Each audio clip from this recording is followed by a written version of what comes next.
Hey everyone, and welcome back to the channel. Today I want to share something really personal with you, something I honestly wasn't sure I'd ever talk about out loud, but here we are. So grab a snack, get comfortable, and please try not to judge me too quickly because this story is a lot more complicated than it sounds. 7 months ago, my life kind of fell apart. I ended a long term relationship, packed up my things, and moved in with my best friend and her husband. It was supposed to be a fresh start, and in a way, it was just not the kind I expected. Because that's when I met Kay. He was our neighbor. He helped us move in on day one, and I kid you not, I was drawn to him immediately. He was warm, funny, genuinely kind, the type of person who just makes you feel seen. We started taking the train to work together every morning, and those 20 minutes became the best part of my day. Now, I knew from the very beginning that Kay was married. He never hid it. He talked about his family all the time, had pictures of them everywhere, and at first, I told myself it was just a harmless crush. Nothing serious, nothing I would ever act on, but feelings don't always listen to logic, do they? The more time we spent together, the more I started to wonder. He was so attentive, so caring, the kind of man who stays on the phone with his daughter the entire train ride just to calm her nerves before a school presentation. And I thought to myself, when was the last time someone made me feel that important? I also found out that his wife was someone I actually went to school with. And look, I'm not trying to be harsh here, but from the outside, they just seemed like such an unlikely match.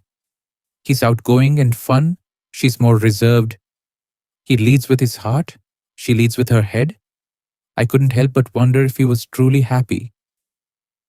And then everything changed one evening. Kay knocked on my door looking stressed and pale. His wife had been in a car accident during a business trip, and she's pregnant, which made the whole situation even more scary. He had already booked a flight and needed someone to watch the kids for a few hours until a family friend could arrive. Without hesitation, I said yes. I'd always imagined his kids as these sweet, wonderful little girls, based on how lovingly he described them. So I was not prepared for what happened next. You guys, those kids were a lot to handle. The oldest, full on attitude from the moment I walked in. She argued with me about everything: dinner, chores, what to watch on TV. At one point, she said something under her breath that was definitely not very nice. The middle one was pure chaos energy, constantly pushing boundaries, and the youngest, while actually pretty sweet on her own, just followed her sister's lead. The night hit its lowest point when I agreed to play hide and seek with the younger two and ended up locked outside the house. I knocked, I called out, I begged the oldest to open the door, and she just sat there with her headphones in, pretending she couldn't hear me. I was stuck outside until the family friend finally showed up. I went home that night feeling completely thrown off. Because here's the thing, I had this whole picture in my head: Kay, his kids, and eventually me. A blended family, a new beginning. But that evening cracked that image wide open, and now I'm sitting here questioning everything. Do I still have feelings for Kay? Yes. Do I think we could have something real? Maybe. But is the path there even more complicated than I thought? Absolutely. I don't have a neat conclusion to this story. I just needed to get it off my chest. And if any of you have been in a situation like this, where your heart is pulling you in a direction you know is complicated, I'd really love to hear your thoughts down in the comments. Thanks for listening. Don't forget to like and subscribe, and I'll see you in the next one. Today, I have a story that I think a lot of you will have strong opinions about. And honestly, I'm still not sure how I feel about it myself. So let's get into it. I earn a really good income. I know, and some of you are already side eyeing me, but hear me out. Because I actually live a very modest lifestyle. My monthly personal budget is around $4,000, and most months I bring in about 30,000. I'm self employed, so it varies. Next month, tiny flex since I'm anonymous and it'll be closer to 80,000 before taxes. Okay, moving on. I have a boyfriend. We've been together for about 5 months. He's a genuinely good guy, but more traditional than anyone I've dated before. He works as an assistant manager at a farm supply store, earning $15 an hour. We're both in our mid 30s and we live in a pretty remote area. I only moved here to be closer to my niece and nephew. Now, he doesn't know what I actually make. We've only been together a few months and I tend to keep my finances private. I drive an older car. I bought a modest 3 bedroom house last year and I've nearly paid it off. I don't exactly advertise my income. So here's where things went sideways. He happened to see one of my business invoices pop up on my phone notifications. The bill was about $5,000. He was completely shocked. I told him it was just the cost of doing business, and he responded with something like, "Must be nice to spend twice what a normal person makes in a month on business expenses." I'm usually pretty unbothered by conflict, so I just told him it would be even nicer if I didn't have to pay that bill at all. He dropped it, but something shifted. He became distant over the next few days. When I went to visit him, I asked what was going on, and it turned out seeing that invoice had sent him into a real spiral. He started questioning how he could feel like a man when I was out here paying other people more than he earns in a month. I really didn't like the way that was phrased. It felt like a weird implication. So I asked him if he also had a problem with farmers who spend thousands on equipment. He said it was different. Then he asked me directly how much I make. He'd never asked before, which honestly was partly on me because I'd always given the impression my income wasn't anything too impressive. I had a bad feeling, so I gave him a lower number. I told him 120,000, which is technically my official salary. If you know how S-Core work, you'll understand what I mean. He burst into tears. Looking back, maybe I should have been more comforting in that moment. I could see he was feeling like he wasn't enough, which, for the record, is not how I see him at all. He has a genuinely interesting job. He's incredibly knowledgeable. He's a respected figure in our community. Everyone knows him, and I actually find all of that really attractive. But instead of saying any of that, I told him he was going to have to find a way to be okay with not being the provider. And then I left. I just couldn't figure out how to make him feel better without either lying more or making myself seem smaller than I am. In hindsight, I could have handled that so much better. But in the moment, I just didn't have the words. My best guess is that he's going through some kind of early midlife crisis, and I get that. But I'll be honest, I resent that it's landing on me, that my success is somehow making him feel bad about himself. If the roles were reversed and I found out he had significant wealth or income, I'd be genuinely happy for him. Instead, finding out I could comfortably cover a $5,000 business expense made him question his own worth as a man and then take a subtle dig at me for it. And I'm sorry, but that feels like his issue to work through, not mine. I'm also aware that I'm speaking from a place of real privilege here. It's been a few years since I've had to stress about bills, and honestly, that does change your perspective whether people want to admit it or not. So, was I wrong here? And more importantly, what do I do now? We move on with the next little story. Today, I want to talk about something that's been weighing heavily on me, and I really need some outside perspective because things at home have gotten really tense. So here's the situation. I'm 33 years old and currently pregnant with my first child. I live in a two-bedroom home with my husband and his daughter. She's 23. She and I have always gotten along fine. No major issues between us, though we're not particularly close either. It's been a comfortable enough arrangement until now. With the baby coming, we're running out of space, and unfortunately, moving to a bigger home just isn't financially possible for us right now. So, my husband and I sat down and had a conversation about our options, and we came to the conclusion that it might be time for his daughter to move out and start her own chapter. And look, I want to be clear, this wasn't coming from a mean place. She's 23, she has a full time job, and starting out on your own is just a natural part of growing up. We also offered to help cover her first 2 months of rent to make the transition easier. I even told her it could be something fun for us. We could go apartment shopping together. I'd help her decorate her new place. We really tried to approach it as gently and positively as possible. But she went very quiet at dinner when we brought it up.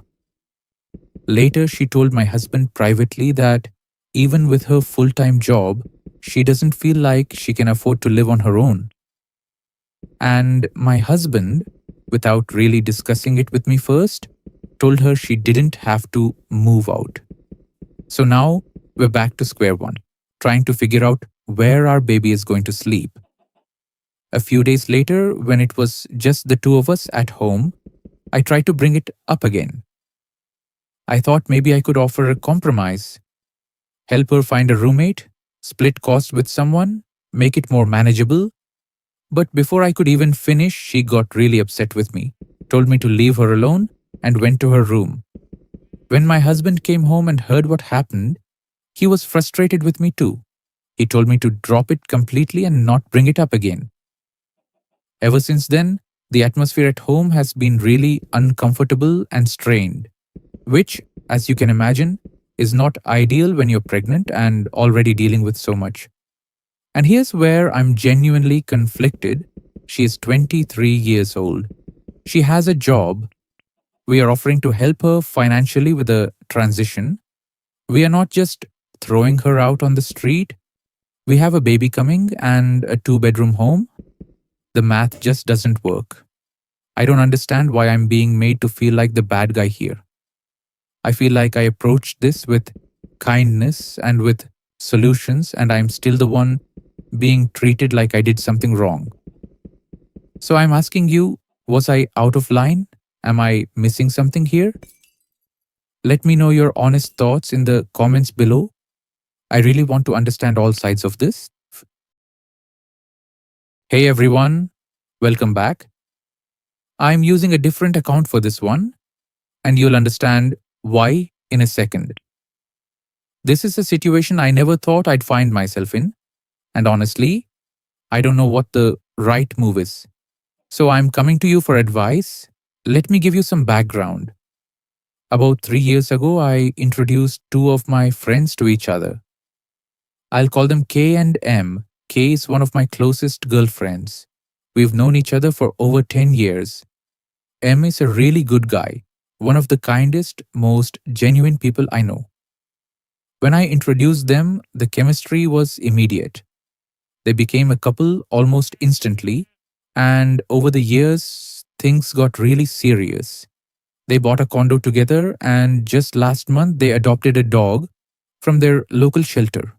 From the outside, everything looked great until last Saturday. Kay and I went out dancing with some of my work colleagues. We were all having a good time, maybe a little too good of a time. At some point, Kay said she needed to use the restroom, so I went to grab her some drinks.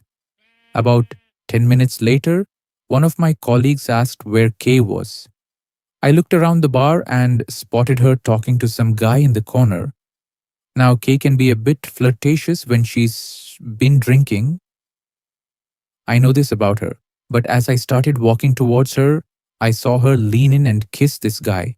I froze. I genuinely could not believe what I was seeing. I pulled myself together and walked over to her.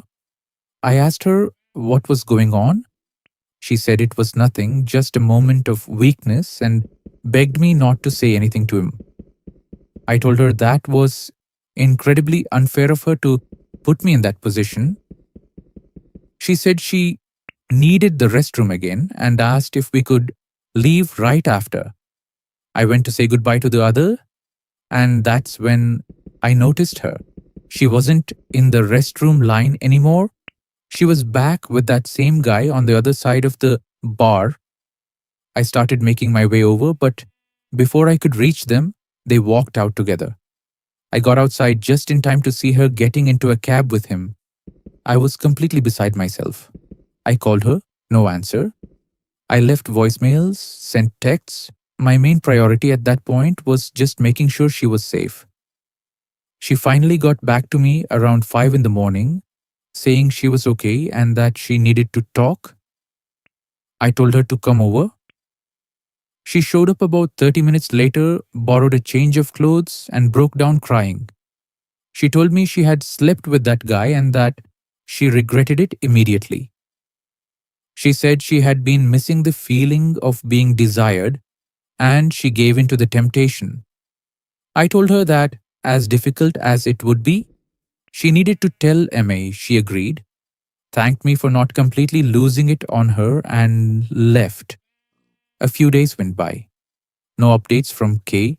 Then yesterday evening, I get a text from her. It said, and I quote, M proposed. I said yes. I just sat there staring at my phone. She called a few minutes later, completely over the moon, telling me every detail of the proposal.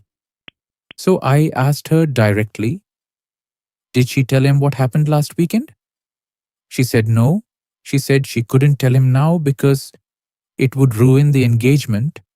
Then she said her mom was calling and hung up. Since then, she's been all over social media posting pictures of her ring. And I'm just sitting here carrying this weight alone. I love Kay. 10 years of friendship means everything to me. But I also care about M, and M is one of the good ones. He's kind, he's loyal, and he deserves the truth.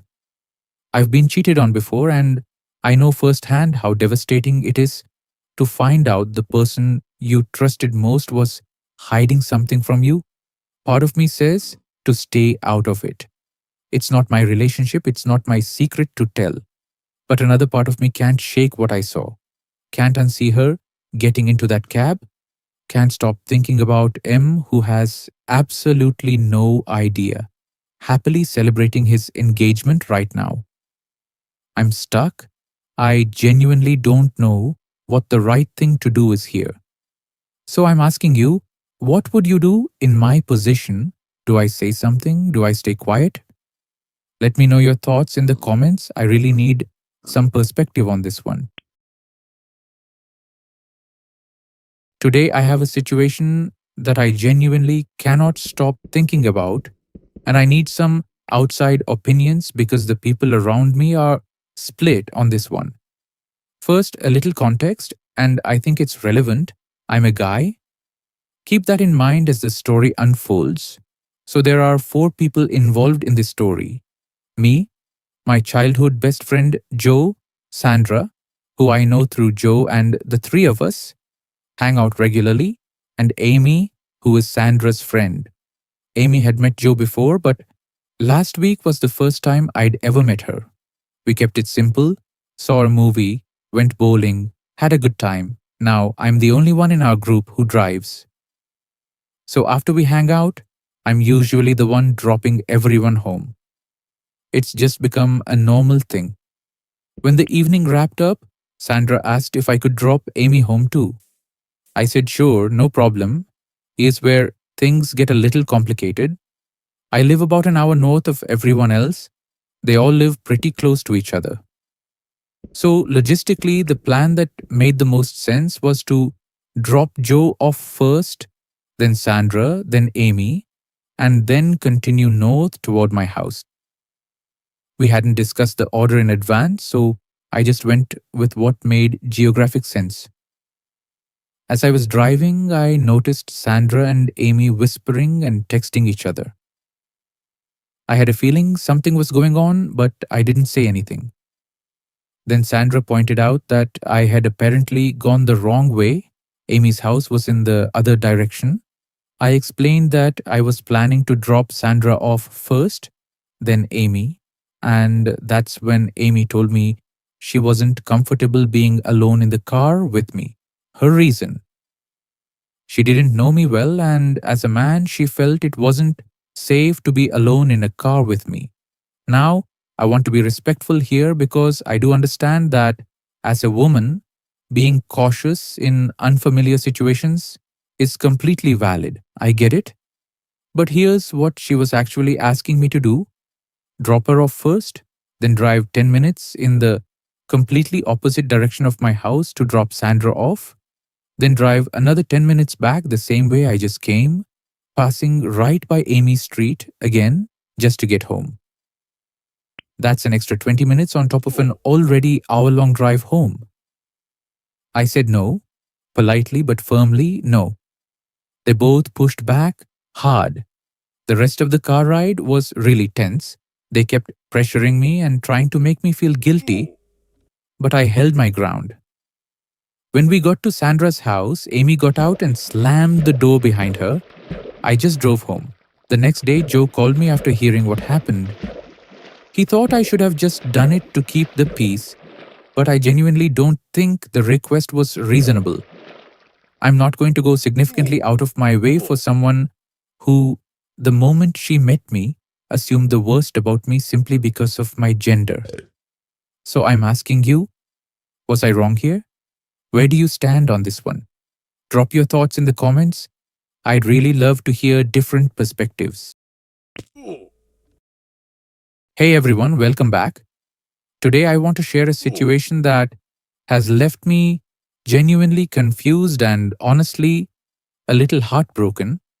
I'd really appreciate some outside perspective on this one because I truly don't know if I'm missing something here. So let me give you some background. Before my daughter was born, my wife and I made the decision to change our last name. I have a difficult relationship with my father, and I didn't want to pass his name down to our child. My wife and I thought about it carefully and settled on a name that felt meaningful to both of us. It's actually her grandfather's last name, and it also happens to be similar to my mother's last name. It felt right, so we went ahead with the change. A little while later, we met up with one of my good friends and his girlfriend and mentioned that we had changed our name. That's when we found out for the very first time that his girlfriend shares the same last name as the one we had chosen. We had no idea. We all laughed about what a strange coincidence it was and moved on with the evening. Or so I thought. Looking back, I started to notice that my friend had become more distant after that night. He wasn't responding to my invitations to hang out, wasn't really engaging the way he used to. I didn't push too hard. I assumed he was just busy or going through something personal. 2 years passed like this. Then, a few weeks ago, he reached out and told me that his girlfriend had been feeling deeply uncomfortable with the fact that we share her last name. They accused us of having known about her last name beforehand. Apparently, it's listed in her Instagram bio, and said that we should have consulted them before going through with the name change. My friend then told me that in order to move forward, I would need to come to a meeting where his girlfriend would read a letter expressing her feelings. I had reservations, but I went because I valued the friendship and genuinely wanted to find a resolution. The meeting did not go well. His girlfriend insulted me multiple times throughout. She called me strange and said I was either the most unaware or the most inconsiderate person she had ever met. I told her calmly that it was purely a coincidence, but they couldn't accept that. She told me that everyone she had spoken to agreed that what we did was strange and unsettling. I kept my composure throughout the entire meeting, but I left feeling blindsided. That night, I messaged my friend expressing how I really felt about the whole situation. He responded by saying he couldn't believe we hadn't known and that we were terrible friends for not running the name change by them first. I told him he was acting like the whole world revolves around him and that what my wife and I choose to do with our own last name has absolutely no impact on their lives. He called me, and that call quickly turned into both him and his girlfriend screaming at me, throwing insults, and making threats. I hung up feeling completely lost. I genuinely cannot understand why they are so fixated on this. A last name is not trademarked. Millions of people around the world share last names. That's just how names work. And the idea that we should have researched all of our friends' girlfriends' Instagram bios before making a deeply personal family decision is just, I don't even know where to begin with that. But what hurts the most is that a friendship I genuinely valued is now apparently over. And I'm sitting here wondering, did I do something wrong? Is there something I'm not seeing? That's why I'm bringing it to you. What do you think? Was I in the wrong here, or is this as unreasonable as it feels to me? Welcome back to the channel. I'm here. Minecraft is running in the background, and I've got another Reddit story ready for you. Let's go. AITA for telling my friend she's ruining her child's life with the name she gave her. So I have been friends with Lorraine for 17 years now, and we're really close. She recently gave birth to her daughter, and her husband recently told us the name. They decided to name their daughter Giuliette, pronounced Juliet, and her middle name is Maria. I thought the spelling was a joke until she told me they are serious. I told her that with that spelling of a simple but beautiful name, it's just going to make things harder for that little girl. She got mad and told me to stop ruining her mood and that I'm being mean. I'm completely honest, the spelling is just bad. Nothing else can explain it. Why ruin such a beautiful name by including letters that don't belong there? I texted her yesterday and told her that the little girl will probably try to go by her middle name since it's more normal. She told me to stop texting her, that I'm a bad friend, and that I'm being the bad guy for making fun of the name. I don't think I am. When I told her that the spelling is just bad, she got really upset. She told me that I'm the worst friend ever and that I would never be able to see her daughter again. After that, her husband sent me an email telling me to stop being so disrespectful. He thinks the spelling is cute and it just makes her unique. Unique, yes. But that's just going to make that little girl's life harder and she will probably be picked on for that spelling. I haven't replied and honestly I don't think I'm the bad guy here, but I thought I'd ask Reddit since y'all are the best to judge. So, am I wrong for telling my friend that the name she gave her daughter is bad and will make her life harder? We move on with the next little story. My boyfriend and I have been together for 4 years, but I'm becoming tired of his hobbies. 2 days ago, he spent over $100 on these Nintendo toys and games, but this isn't the worst part. He has a toy room and it's lined with very expensive action figures from video games, Legos, and cartoons, some that I consider quite inappropriate for someone in a relationship. Altogether, I'm pretty sure he's spent thousands of dollars in that room, not including his video game collection. Over this past month, he probably bought 8 different games for his PlayStation, and I think that was overboard. I recently invited some out-of-town friends over for dinner, and she accidentally walked into his toy room, and she also agreed that this is pretty embarrassing for someone that's an adult. He makes decent money, a lot more than me, but I think it's time for him to give up and sell these things so he can finally grow up and move forward with me.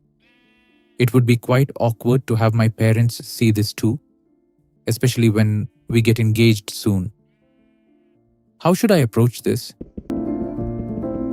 I usually always sit with the same group of people in my university's dining area. There's this girl who I've talked to a few times, but I'm not really friends with. She's kind of quiet, but when she finally talks, she seems normal. I've sat across from her a few times and noticed how she was eating because it was strange to me. She eats maybe half of her food. Keep in mind, you control the amount of food. It's cooked by the cafeteria staff buffet style. She could easily take less and kind of place with it with her fork when she's done, meaning eating half of it, sometimes even less. I didn't say anything for a while, but a few weeks ago, I had to ask her why she always only ate half her food. She seemed embarrassed but answered she thought she was more hungry and laughed it off. I then asked her why she made this mistake every time we ate and that she must have learned by now. She didn't really answer and left pretty quickly. She doesn't really show up that much anymore, but when she does, she still eats like this. And I couldn't hold it in anymore. I asked her once again and also asked her if her parents never told her not to play with her food.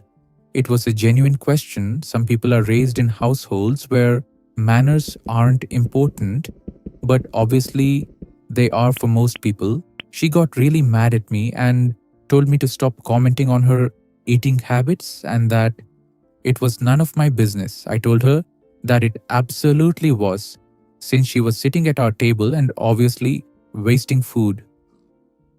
She said some really harsh words and left, throwing out the rest of her food again. After she left, one of my friends told me to leave her alone as she seemed like she was having a hard time and maybe had some sort of issue with food. Yeah, obviously she has an issue with food. She keeps wasting it. She hasn't shown up again. I'm assuming she buys her own food now, which might teach her not to waste it, so that's good.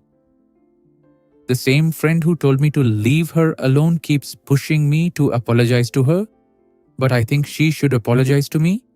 She's unnecessarily rude when being asked the most basic and obvious questions. Keep in mind that I care a lot about food waste and the environment.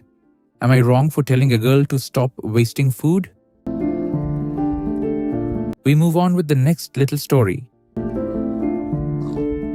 I have been dating Sam for about 4 months now. We met online and he told me he was going to be a doctor. The first 2 months were fine, but the last 2 months, I have started to feel like he hasn't been honest about several aspects of his life, the biggest being him in medical school.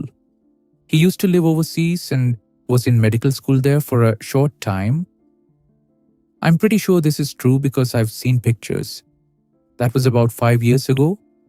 The school that he says he goes to is fairly prestigious, and I have another friend, Jason, who graduated with a medical degree from the same school.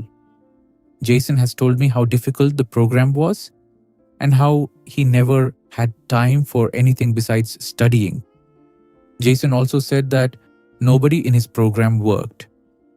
Sam works 40 hours a week in an office, and I have never once seen him study.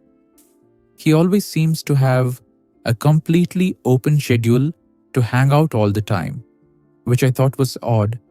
I asked him why he never studies, and he said he doesn't need to. I was always a good test taker and never studied a lot in college, but I still feel like medical school is a whole different situation. I've spent a lot of time at Sam's house and have never seen a single document suggesting he was in school.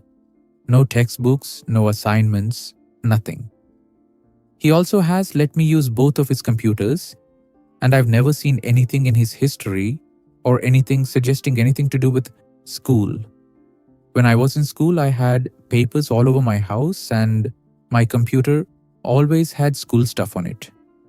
A few weeks ago, we were at dinner and he mentioned that the human ear has 30 something bones in it. I know from high school biology that it has 3 bones, and I said he was wrong. He said something along the lines of, "I'm a medical student, how are you going to tell me I'm wrong?" So I looked it up right in front of him and showed him that I was correct, and he seemed upset. I then asked him how many bones were in the human body, and he was wrong again. I feel like this is pretty basic knowledge a medical student would know. So this week, I've been feeling suspicious, so I decided to look into it further. I asked him if I could come sit in on one of his classes, and he said his school doesn't allow that. I asked if we could meet up on campus for lunch, and he said I couldn't come because you need a student ID to get on campus. I asked to see his student ID, and he said he lost it. Then I asked him if he could send me a photo of him in his hospital uniform, and he said he doesn't like the way he looks in a white coat, even though he sends me other photos all the time. I feel like at this point, he's not being honest with me, but some of my friends say I'm being paranoid. If he's not telling the truth, how should I find out? Okay, so I have to give a bit of background on our friend group to illustrate the gravity of this situation.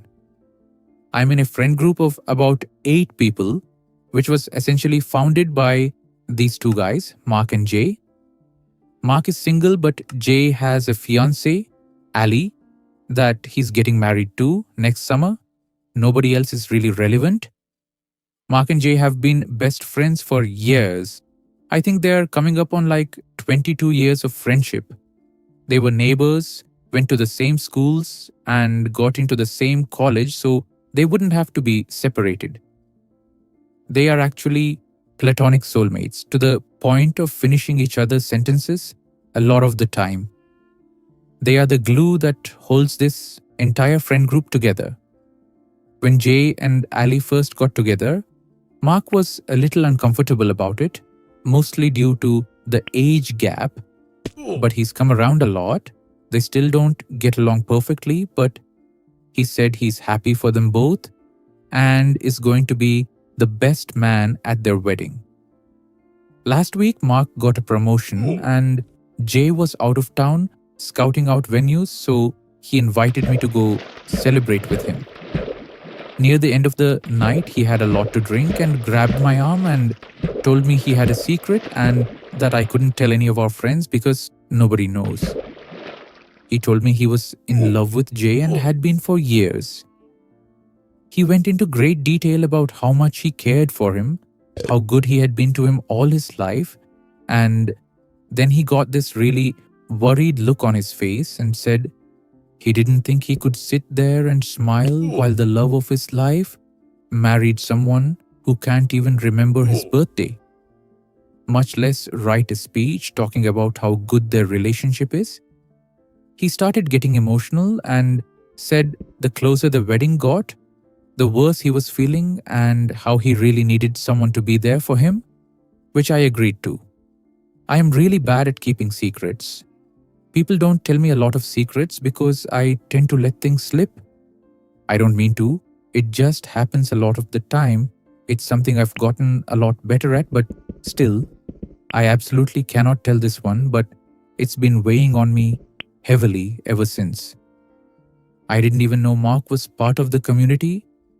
I'm a bisexual woman myself, so I know how good some people can be at hiding it. And Ali is fine, honestly. She's nice and all, but I wouldn't call her and Jay a perfect match or anything. She doesn't tend to hang out with the group unless Jay is there, and I'd call her an acquaintance. I feel like all I can do is wait for everything to unfold. I told Mark I'd be there for him, but he was so out of it that I don't think he even remembers telling me. I have no idea what to do here, if anything. I broke up with my girlfriend of 9 months yesterday because I am apparently supposed to treat her Instagram like a job interview. She posted a black screen to her story with the caption, "Some people really disappoint you, lol." No context, no explanation, just that. So I ignored it because I'm not a mind reader and I'm not going to play these kinds of games. I assumed it was about one of her friends or just her being passive aggressive about work or whatever. Well, apparently that was a test. She told me I failed because I didn't message her right away asking what was wrong. She said it showed I don't care enough to check in. I told her I don't check Instagram every 5 minutes, and if she has a problem with me, she should act like an adult and talk to me instead of looking for attention through vague stories. She said I was being cold and emotionally unavailable. I said she was being manipulative and immature. She cried. I packed my stuff. She's still messaging me, telling me I'm heartless for leaving over one small thing. But it's not one small thing. It's the many little red flags I've ignored for too long. The tests, the mood swings, the social media drama.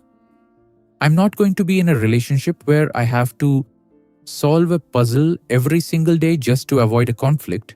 I want peace, not stories written in invisible ink that I'm expected to decode while she sits there waiting to see if I care enough to notice. Done. Blocked. Logged out. I feel like I can finally breathe again.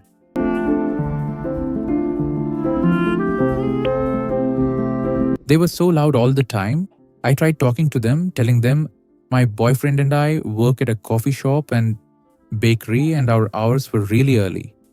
I even brought them treats I made, hoping it would help. They were constantly opening their windows and playing their music at full volume for hours at all hours of the day. Even their conversations were loud. With their windows open, even with mine closed, I would know when their mom was visiting, when their boyfriends weren't texting them back, or when they got their nails done. I did everything to cover it up. Music of my own, fans for white noise, TV and more. It was like they knew when I was actively trying and would get even louder. Eventually, we tried talking to our landlord, made noise complaints, everything. They just learned how to be sneaky about it.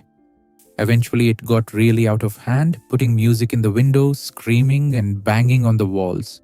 Our houses weren't connected, but there was maybe a max of 10 feet in between with a sidewalk going through. I was getting really stressed out, losing sleep, couldn't relax in my house, and was even getting sent home from work because I was so tired. It got really bad and I had no idea what to do.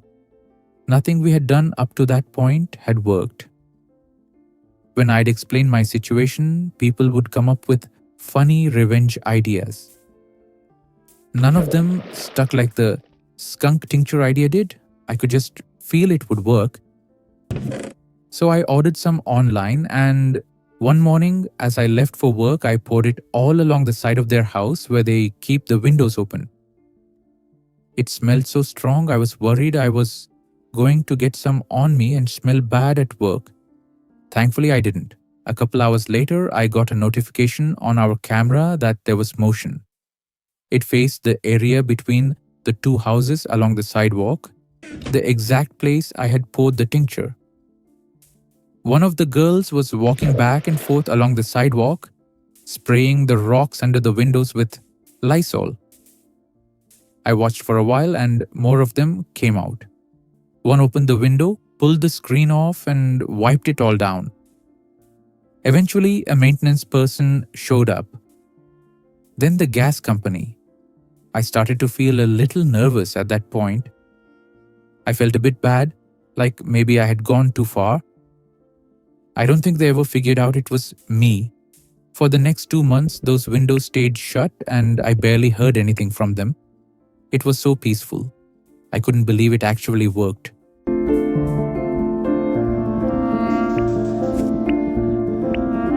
I have been dating my boyfriend for a little over a year. We met through mutual friends and immediately hit it off. To this point, our relationship has been nothing but great. except for this one situation. My boyfriend was born in Poland and both of his parents are Polish, but he went to international schools growing up and has been living in the US for the past 8 years. That means that he speaks English like a native speaker and only speaks Polish around his parents or other family members. I have never met his parents because they still live in Poland and I work a very demanding job, so we never really had time to go visit them. But this year I got promoted, which also means more free days. So we will be going to Poland around Christmas and spend about 2 to 3 weeks there. Since we first decided on going, I have been really excited to meet his family and discover the country he grew up in.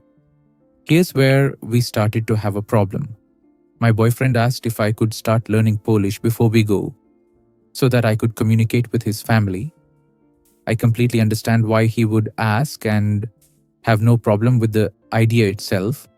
However, for multiple reasons, this would be very complicated for me, so I said no.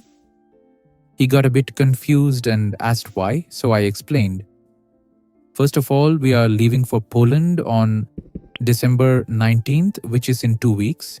So there is no way I'll have time to learn a language in 2 weeks, especially since Polish is quite difficult.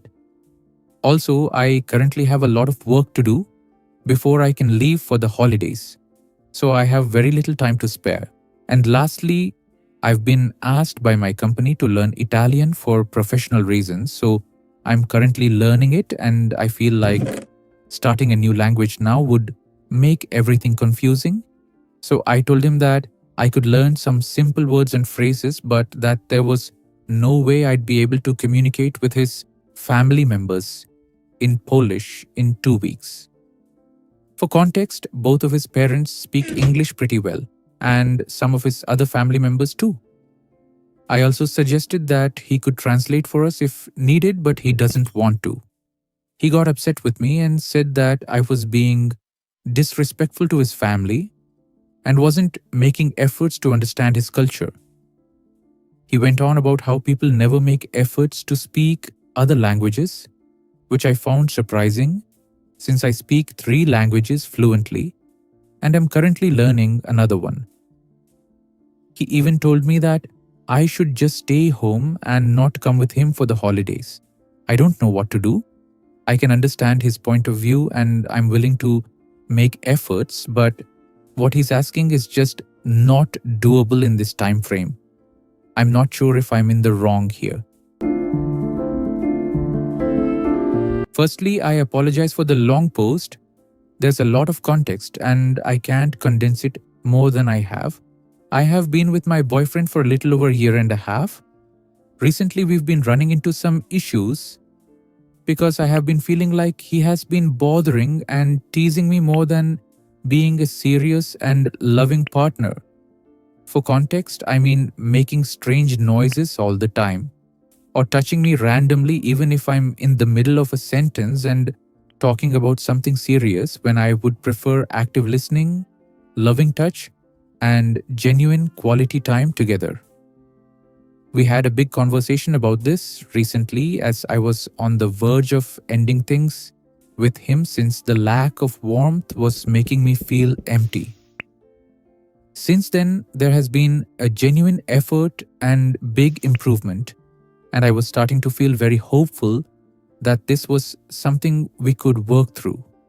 Fast forward a little, I'm starting a new job as an educator, and while I'm very excited about it, it is also a huge adjustment and has been really stressful. On top of that, for the past 6 days, I have been hearing a bizarre beeping noise coming from my closet that chirps once every 20 to 40 minutes, driving me completely nuts. I couldn't figure out what it was. It was keeping me up at night and even infiltrating my dreams. And it started to freak me out since nothing I own makes that sound. Nothing in the closet even had a battery in it, and from my overall stress and lack of good sleep, I was starting to grow paranoid that someone had planted a device in my room. The only people who are regularly in my room are myself and my boyfriend when he visits. This led me to fearing that my boyfriend had secretly planted something in my room. I had zero reason to believe this and had complete trust in him, but I was starting to lose my mind. It even happened while talking with my therapist, and when I explained the mystery of its origins, she seemed equally concerned. To make matters worse, the fridge at work is broken and beeps constantly, so it started feeling like the chirping was following me everywhere, making my stress even worse. Last night, after a stressful day and finding out some unrelated upsetting news, my sister heard the noise as well, and we decided to tear my closet apart at 10 p.m., even though I had to wake up at 6 a.m. After timing the beeps for an hour, we found a tiny device deep in one of my boxes, labeled Annoying PCB. I looked it up, and its entire purpose is to drive people crazy with random beeping. I was immediately horrified, literally shaking and in tears, as my worst fear of someone planting a device in my room had actually come true. My immediate thought was, who would do something like this? I called my boyfriend immediately and he admitted he knew what it was. I hung up and haven't spoken to him since. The reason I'm not sure if I'm overreacting is because, on one hand, I understand how this might seem funny, but to me that doesn't matter, given the fact that I have already been feeling like he hasn't been taking our relationship seriously. This has been disrupting my sleep literally during the first week of my new job, and I have been complaining about it to him for days while he played along, acting confused and concerned, repeatedly asking me, "What does it sound like?" and even dismissing my genuine concern by saying, "Maybe there's a little cricket in your room." I just feel like this is something you do to someone you really dislike, not the person you supposedly love. It feels like a breach of trust, and after stretching this out for days, I feel like this is a massive step backwards in our relationship. I haven't spoken to him at all, and he's been texting me things like, "It was just a prank and I miss you and please don't ignore me." He hasn't apologized or shown any remorse, and I don't feel ready to speak to him at all. Maybe it was a prank with really bad timing, but I can't help but feel like this has set us back and I am genuinely shaken. I honestly don't see a future at this point, and I'm not really sure what to do. If you've read this far, thank you for listening, and I appreciate any advice or kindness. So I work in an office setting, and we have a lot of meetings, video conferences, and online training, which is primarily in video format. I've always needed something to do with my hands due to ADHD, and if I don't, then I cannot focus properly on things that aren't reading, which is ironic because I also have dyslexia. I've also been crocheting and knitting since I was little, and it's something I do a lot while at home watching TV and movies because it helps me focus. In university, I used to crochet and knit in lectures because it helped me and no one seemed to have a problem with it. The lecturers actually encouraged it when I asked and said that as long as it helped me focus, I could do whatever I needed. So I decided to bring it into work to see if it would help me focus more in meetings and not get distracted during them. They are very long meetings, going up to 4 hours sometimes, and usually I mentally check out within the first half hour. One thing worth mentioning is that I had brought up in a supervision session that I had trouble focusing, and my manager was actually the one who recommended I find something to do with my hands and gave me the green light to do so.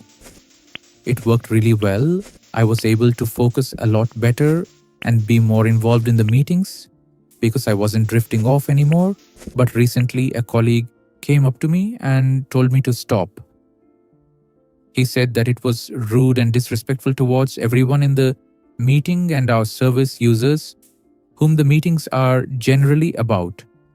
I tried to explain that it actually helped me stay on track and remember more of the information, but he held his stance firmly.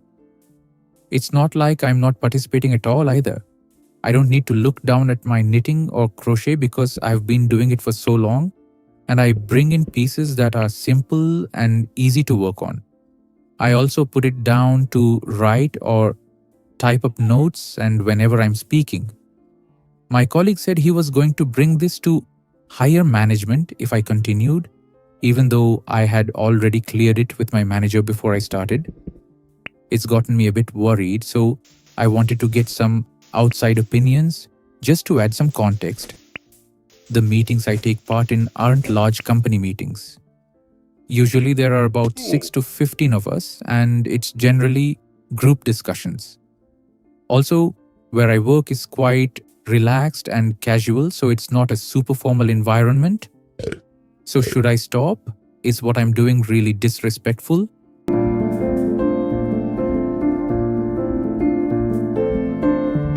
I'm 23 and have been living with my roommate since January. I was planning to be here for a 6-month internship, though that's been put on hold. She's a single woman in her 60s, renting out a room and bathroom in her apartment. As an introvert who needs plenty of privacy and space, I initially thought living with someone so much older than me would be better than living with someone my own age. I figured she wouldn't bring people over or want to hang out all the time. It was also a last-minute job offer and I had to find a place quickly, so I may have rushed into it, but I now see I've made a mistake. She's always in my business and personal space. When I moved in, she assured me that I was paying for my own private bathroom and bedroom. But she's constantly going in there. For a while, she was going into my bathroom while I was away, cleaning it and leaving me a passive-aggressive note saying, "Cleaned your bathroom, here's some cleaning supplies to do it yourself." When I confronted her, she said she thought she was helping me, but I told her to stay out and it stopped for a while. However, I know she still goes in because I noticed my things moved around. I also shut the bathroom door every single time I leave the apartment, but she always opens it back up again, saying that my bathroom has a skylight which brings light into the hallway and she needs it open. When I tell her I want it to stay closed and that she can just turn on the hallway light, she says no, she needs natural light from my bathroom. I've also noticed that she's been in my room. I keep noticing things in different spots, and the final straw was a couple of weeks ago. I came home after a weekend away and noticed that the AC vent in my room was shut. When I asked her about it, she said she goes in there sometimes when I'm out and closes the vent so more AC comes into the living room. That was it for me. I went out the next day, bought some simple locks and installed them on my bathroom and bedroom doors. She came to my room and started complaining about how this is her place and I have no right to put locks on the doors. I told her I wasn't breaking any agreements since the locks are easily removable and won't cause any damage, and that when I'm paying $1,000 a month for my own space, I'm going to make sure that it's actually private. I wouldn't have needed locks if she had stayed out of my space like I had asked her to do many times before. She kept complaining, saying that she needs light in the hallway and that I'm being disrespectful in her home. I told her I was done with the conversation and closed the door. I know I may come across a certain way here, but there's a lot more I've left out. Living with her has been a nightmare and I pay good money for my privacy. I'll be moving out as soon as possible. Am I wrong here? Thank you for staying with me until the end and I'll see you soon. Welcome back to the channel. I'm here. Minecraft is running in the background and I've got another Reddit story ready for you. Let's go. My clinical instructor told me to bite a tree so it wouldn't follow me home. This might not seem scary to some people, but for me, This experience made me question whether unseen things truly exist beyond one's imagination. I have never felt more terrified in my life. At the time, I was still in college studying nursing.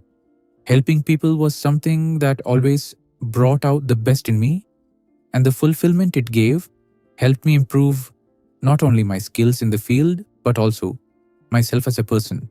One day during class, our clinical instructor announced that we would be assigned to a public hospital in a rural area as part of our training. The hospital was located far from the city, around a 2 to 3 hour drive depending on the vehicle. Everyone was excited, and I think our driver got carried away by our energy because he somehow managed to get us there in just an hour. We arrived at a beautiful farm that offered rooms for rent, so our school reserved the place for us during our stay. To help you picture it better, there was an open restaurant in the center where you could enjoy the scenery. Different local fruits and crops were planted all around the area. There was also a huge pond where guests were allowed to fish.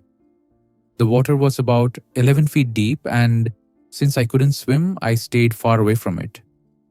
Large acacia trees were scattered all over the farm, and our rooms were lined up near the pond, where we would be staying for 6 days. I'm not really a superstitious person, so I never practiced things related to that, but some of my friends did. The first 2 nights were completely normal, and nothing felt out of the ordinary. Every night after coming back from duty, my friends and I would hang out under a large acacia tree to unwind from the stress of the day. Just so you know, I can get pretty loud during conversations because I usually do most of the talking. One of my friends, the superstitious one in our group, suddenly told me to lower my voice since we were new to the area and might disturb something. I ended up laughing at her. That same night, I had a nightmare. I was sleeping on the floor beside my friend. We took turns using the bed because our room only had a single one. In my dream, someone was banging loudly on the door before it suddenly flew open. A strong gust of wind hit me with so much force that I tumbled across the floor. Then a figure grabbed one of my legs and started dragging me toward the bathroom. I jolted awake, covered in cold sweat. My eyes fluttered open as I struggled to recognize my surroundings. To my horror, half of my body was already inside the bathroom. My blankets were crumpled beside my still sleeping friend, and I had no idea how I got there. Maybe I was just tired and rolled all the way there somehow. I tried to reason with myself, though the thought still deeply unsettled me. Nothing unusual happened at the hospital the next day, but I felt exhausted the entire time. I had assisted a woman in labor, even helped deliver the baby myself, and still managed to finish several rounds around the hospital. I was tired, but not like this. This exhaustion felt heavier somehow. By the time the minibus arrived to pick us up that afternoon, my entire body felt sluggish. When we got back to the farm, I immediately went to find my friends at our usual spot, under the acacia tree. It was already early evening, but we stayed there for hours just talking and trying to relax after a stressful day. Later on, we played online games together and ended up being pretty noisy. Since we were far from the other rooms, we didn't really mind it. We finally returned to our room around 11:15 p.m. My friends immediately fell asleep while I stayed up for a quick call with my mom. After the call, I turned off the lights and lay down. Before I could even close my eyes, I heard someone whisper my nickname in a high-pitched voice, Cams. Only my friends called me by that nickname, so I immediately turned around thinking maybe one of them was awake, but both of them were fast asleep. I brushed it off and tried to sleep again. Cams. This time, the voice sounded like it was coming from just outside the door. I thought one of our classmates from the other rooms was trying to prank me, so I got up and slowly approached the door. My hand hovered over the knob when I suddenly heard faint whispers behind it. I paused and pressed my ear against the door. There were several voices murmuring outside, but I couldn't understand what they were saying. The words sounded jumbled and nonsensical, yet I could swear they were repeating fragments of the conversations my friends and I had earlier that night. And the voices, they sounded exactly like my friends. The whispers grew louder. My body froze as fear slowly crept up my spine. Then suddenly, Camille, a deep voice loudly called out my name. I immediately backed away from the door and practically threw myself onto the bed beside my sleeping friend. My other friend, who had actually been awake the whole time watching me, quickly got up from the floor and climbed onto the bed beside us. None of us talked about what happened until morning. My friend later admitted that something felt wrong while she was watching me near the door. She said she suddenly felt extremely heavy, like her body wouldn't move, no matter how hard she tried. She couldn't even speak. When we told our clinical instructor about it, he warned us to be more careful. He explained that locals believed certain spirits or elements guarded nature and that the acacia tree we kept hanging around might have been inhabited by one of them. According to him, we may have disturbed it. He then told me something strange. He said I should bite the acacia tree before leaving so whatever was there wouldn't be able to follow me home. He added that it was still up to me whether I believed it or not, but after years of traveling through rural areas, he learned that there was no harm in respecting local beliefs. Even though it sounded unusual to me, I followed his advice. After that, my friends and I stopped hanging out near the tree and found another place instead. The rest of our stay at the farm went peacefully and nothing unusual happened again. But ever since then, I learned one thing: always show respect, whether you can see them or not. You said, Ayaiskos. We move on with the following story. This happened to me when I was about 12. I am 19 now. Me and two of my neighborhood friends, Sylvia and Blaine, not their real names, were exploring the woods in our neighborhood when we came across a creek. We followed it for what felt like a mile when we came to a clearing. In the far corner was a boy facing away from us. He had on what seemed to be Victorian-looking clothes and was playing with something in the dirt. Blaine called out to him, but he gave no response. He tried again, but the same thing happened. At this point, we were a little unsettled, and I suggested just going up to him. We started arguing about what to do when Sylvia grabbed my arm. I glanced up and the boy was gone. She started to walk towards where he had been standing, and both me and Blaine followed. There were no footprints at or near where he was standing. Since we were all pretty frightened, we decided to go home. As we made it back to the creek, we heard a terrifying scream come from somewhere behind us. We all broke out into a sprint and ran until we reached where we had started to follow the creek. At that point, we were pretty tired, so we walked the rest of the way to my house. We never went back to that clearing again. We are all still friends to this day, but we never talk about what went on that day. I have spent the bulk of my life working in the medical field, primarily working with those on hospice. As a result, I encountered death on a regular basis, but out of all I've witnessed, only one truly haunts me, and this is the story behind it. I once worked overnights in a small end-of-life care facility, and one night I reported for a shift and was informed a particular patient was transitioning, meaning getting ready to pass. I did a walkthrough, checking on that patient first, and didn't see anything out of the ordinary besides their eyes being half open with no movement, not even blinking, which stood out to me for some reason. That is, until an hour into my shift, I went to administer their comfort medication, and as I approached them, they glanced up at me with a look of pure fear in their eyes. I gave them their medication and stroked their head, telling them it would be okay.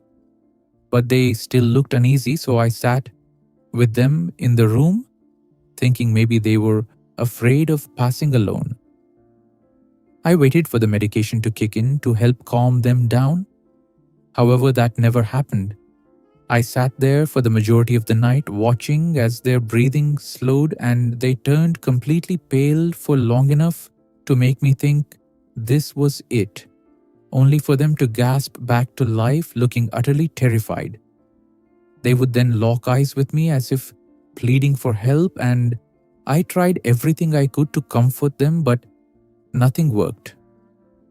At the end of my shift, they were still alive with that same look in their eyes that I will never forget. It has been burned into my memory. I don't know what they saw, and I'm not a religious person, so I'm not implying it was anything specific. All I can say is whatever it was frightened them to the point where they fought for hours on end to avoid it, and I hope I never see that look again.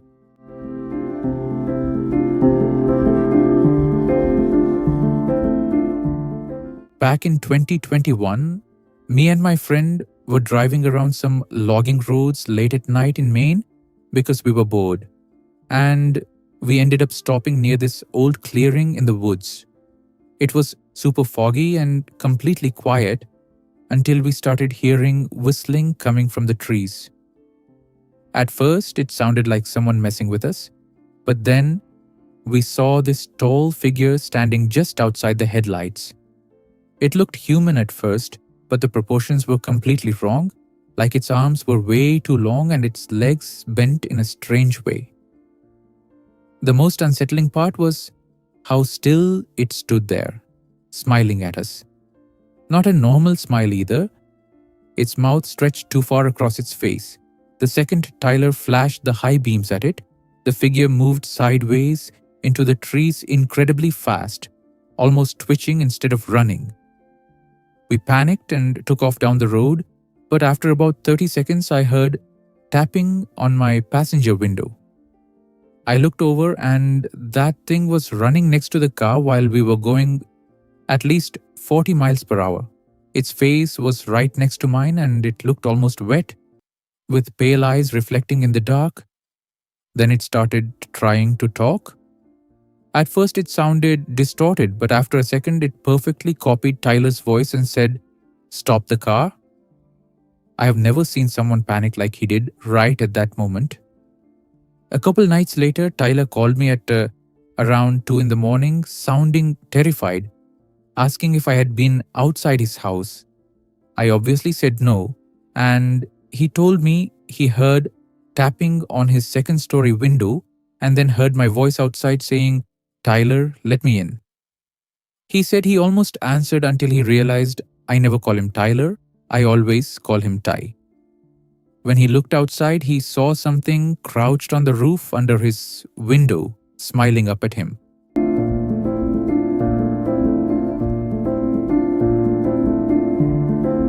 Mount Rainier stalker in the woods.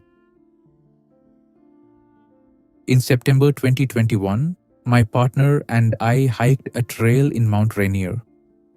I can't remember the exact name off the top of my head, but will update as soon as I figure that out. I remember it was a relatively short hike to a lake or two. There was a group of campers at one of the lakes, but we didn't see too many people on the actual trail. I just have to know if anyone had a similar experience. About an hour and a half or so into the hike, I remember seeing movement in the woods in my periphery. When I turned to look, I made eye contact with a male wearing glasses who was peeking out from behind a tree, as in he was hiding behind the tree and strangely peeking just his head out. I was a bit ahead of my partner and quite literally froze in my tracks and shouted out my partner's name immediately while maintaining eye contact. This person ducked back behind the tree and I'm going to assume ran into the woods, even though I didn't hear anything, as my partner caught up to me. It was then that my partner decided to tell me he had seen something similar, a glasses wearing man in the woods staring at me from behind trees about an hour back. Obviously, I was confused that he didn't tell me about it and still let me go so far ahead. He claimed he didn't want to worry me and had thought the man was gone or was just a camper or hiker who went off trail for some innocent reason and just happened to be staring at me.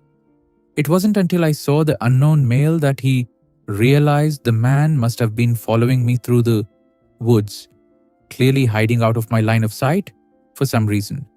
We are passionate national park visitors, and I have never in 48 parks had an experience like this before or after. After thinking about this for almost 5 years now and hearing so many strange stories about Mount Rainier, I just need to know if anyone has experienced something similar. It really unsettled me when I made eye contact with the unknown male because he so clearly ducked behind the tree like he was caught doing something wrong. It still gives me an unsettling feeling when I think about what could have happened if I had hiked alone. Maybe it sounds dramatic, but I just feel like this behavior was not normal and likely was not based on good intentions. I had no music on, wasn't talking much, and was just admiring the scenery as I hiked, so I have no idea how neither I nor my partner didn't at least hear this man before I finally saw him, especially since he was likely following me for at least an hour while only slightly off trail. To summarize, I was followed through the woods by an unknown male on a hike in Mount Rainier until I noticed him and called for my partner, which caused him to run off. Has anyone else experienced something similar?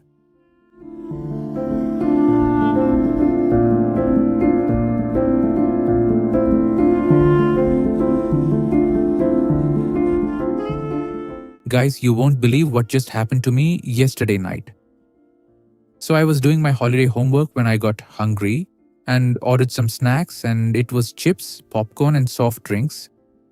I got the order in almost 30 minutes even though the store is just 1 kilometer away from my house. I thought there would be traffic and I asked the delivery guy if there was a jam on the road, but he was very tired and was having shortness of breath. So I asked him why he was so tired and he said, "Can I have a glass of water?" I said sure and went to the kitchen to get water when I heard a sound from the next room, like something heavy dropped. I have a cat, so I thought maybe she knocked something off the table. I went back to the delivery guy to give him water, but he was gone. There was a note on the ground that said, "I saw a headless man in your colony." I thought it was just a prank, so I closed the door and went back to my room to continue my homework. Then I remembered the sound that came from the room next to the kitchen.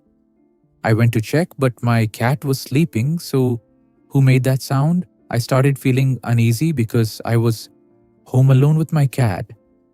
I went to the room to check and nothing was dropped, so what was that sound? I let it go and went back to my homework. It was a project, and when I needed my cutter, it was not in its place. I checked my whole room and finally found it under the bed. I had no idea how it got there, so I figured maybe it slid there accidentally. Then the scariest part happened. My doorbell rang at almost midnight. I checked through the peephole and saw a person standing away from the door, just staring at my house.